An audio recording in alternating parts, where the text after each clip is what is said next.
Very pleased to have with us Julie Gunlock of the Independent Women's Forum with us. Julie, how are you? I'm doing well. Thanks. Yeah, it's a pleasure to have you on the program. And so we've been talking a lot in the news this week. Haven't been spending a lot of time on the show here, but we've been talking a lot about the vaccination controversy. Should you not vaccinate your kids? And what I find fascinating, tell me if you think I'm wrong here, Julie. Oh, I will. But is it not the case that I know you will.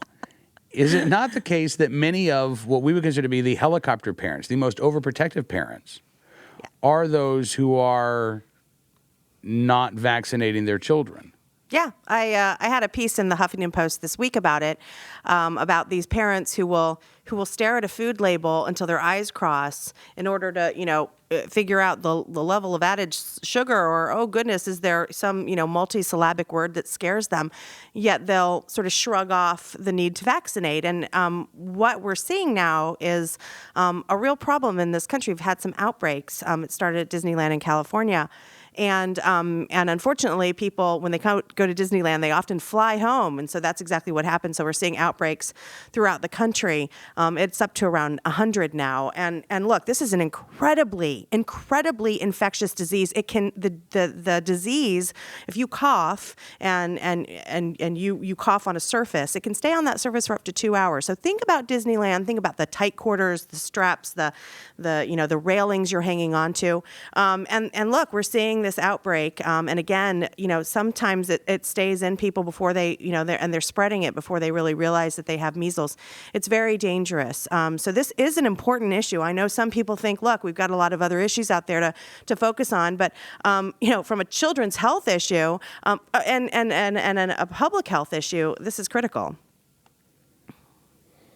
All right, talking with Julie Gunlock from the Independent Women's Forum. So what's your take, Julie? Do you think that this should be required in order for you to attend public schools? Do you think where would you draw the line in terms of compulsion to vaccinate? We've been your seeing kids? Christie say things and Rand Paul sort of spout off, and then they sort of go back to their offices and come up with a better statement on it, talking about how they actually do endorse vaccinations, and they sort of back off. Look, I think Republicans are getting this wrong.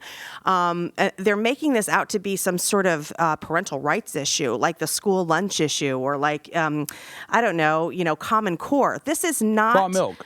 Yeah, raw milk. This is not that issue. This is a highly infectious disease that was almost eradicated until Andrew Wakefield, a British doctor in the late 90s, came out with a fraudulent. I mean, this study was complete bunk. It got retracted from the Lancet, which is a medical journal in Great Britain. He lost his license. His behavior was so bad in conducting this study that he actually lost his license. He can no longer practice medicine.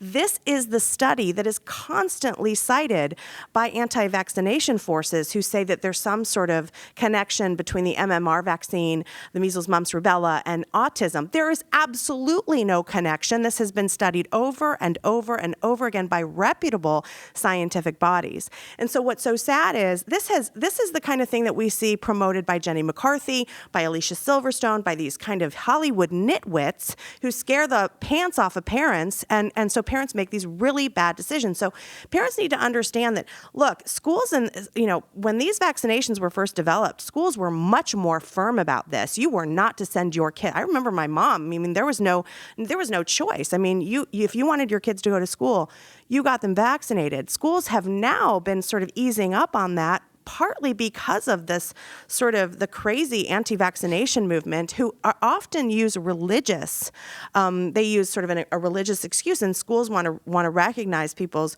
religious excuses. We can get into the religion of this. The Vatican is very firmly in favor of vaccinating children. There is some religious issues that come into play here and some pro-life issues that come into play here, but the Vatican has endorsed vaccination. So the religious aspects of it are very frustrating, I think, for people like me. I'm Catholic, I'm pro-life, but it's very frustrating for people who use these kind of religious exemptions when really they believe in bad science, or they're sort of they're part of this sort of anti-vax community.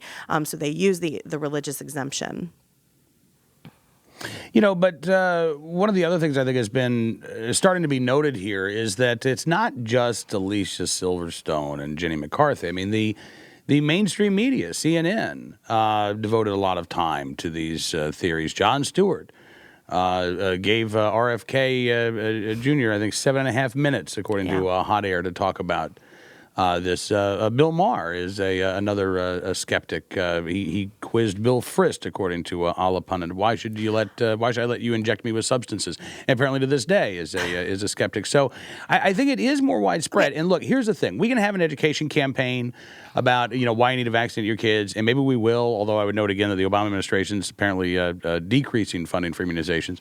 But I think more importantly, we need to figure out why is it that we're skeptical now.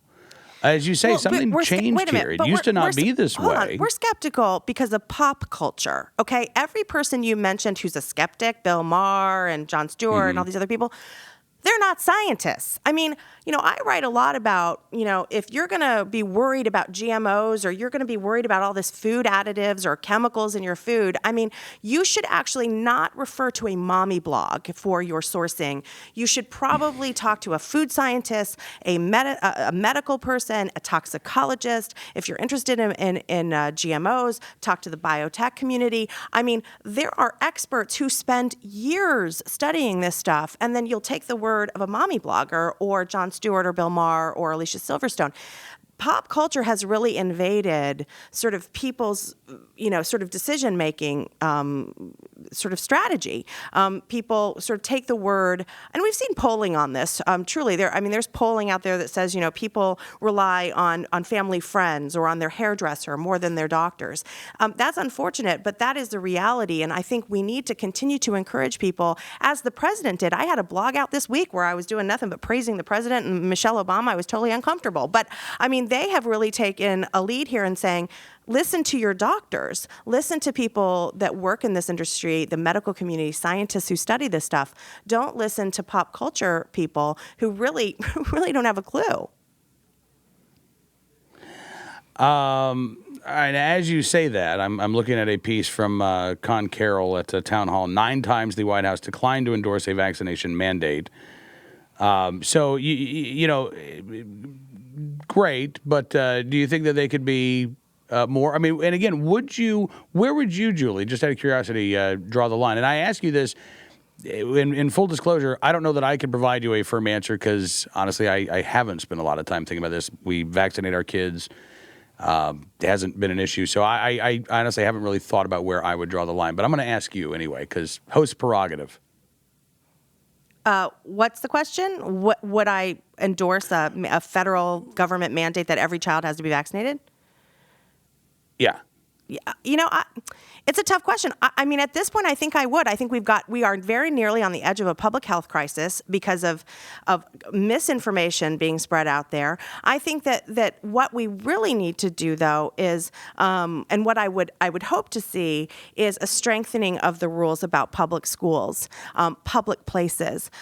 If you want to send your child to a public school, you need, and the problem. I mean, I really do understand the school's problems here, but the schools are again taking these excuses, these sort of, and I think the anti-vax community has taken advantage of the religious exemption, which they know will get them out of that.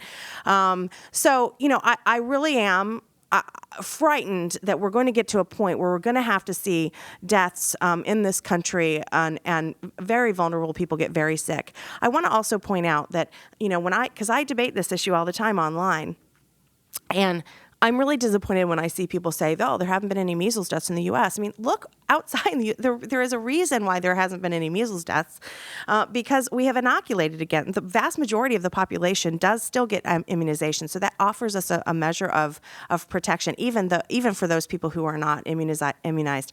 But around the world, 20 million people still come down with measles. 122,000 die every single year from this disease. So we need to stop also acting like this is just something where you check yourself into the hospital and the doctor gives you palliative care and then you feel better after a while. It's a very, very serious disease. And so I think we need to ask the question is, do we need to get to a point where it really is a public health crisis, where people are dying, where the infection is really bad? Or do we need to consider, like you said, some of these federal mandates? I struggle with it, but I'd like to see schools, enforce it a little bit stronger. All right. Julie Gunlock, thank you so much for joining us on the program today. Thanks for having me for a very sad subject. It's I'm going to go cry now.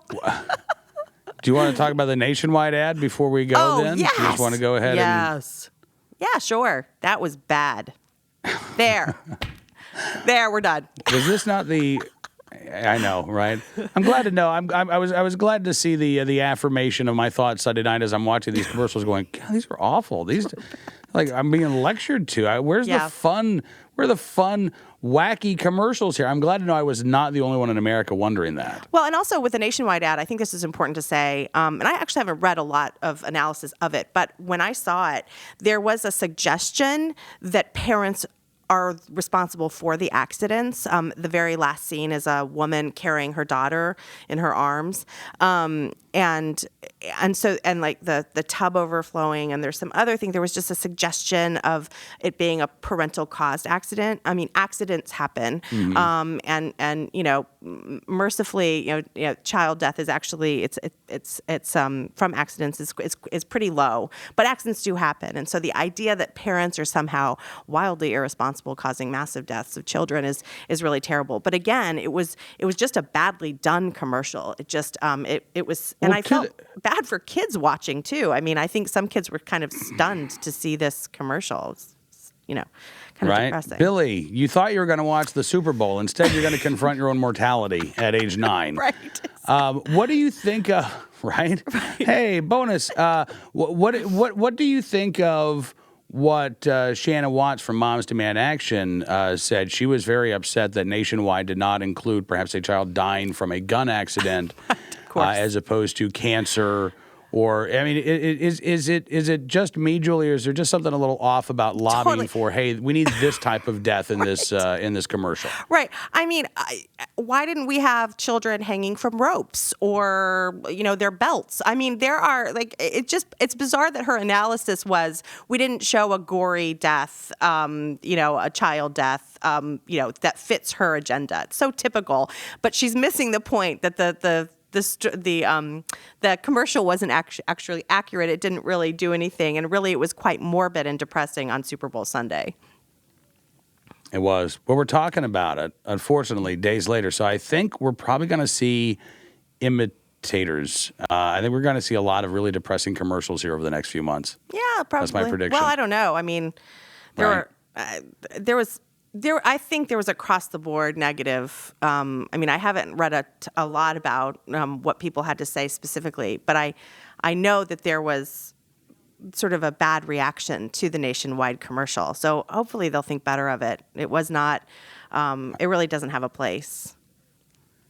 I hope you're right. I hope that we don't have a lot of these commercials already in the pipeline, and we can't pull it. You know what Nationwide should do?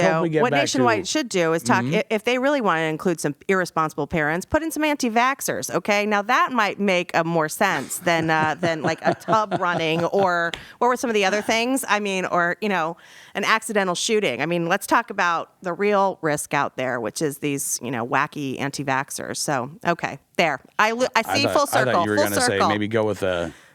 See, I was thinking you were going to say go with a talking golden retriever or something like that. Compete with the gecko. There you go. You went off in a totally different direction. Right. Though I want to be a full Julie, circle. Thank you. It did. Listen, thank you so much for coming on the program, and look forward to doing this again next week. Thanks for having me.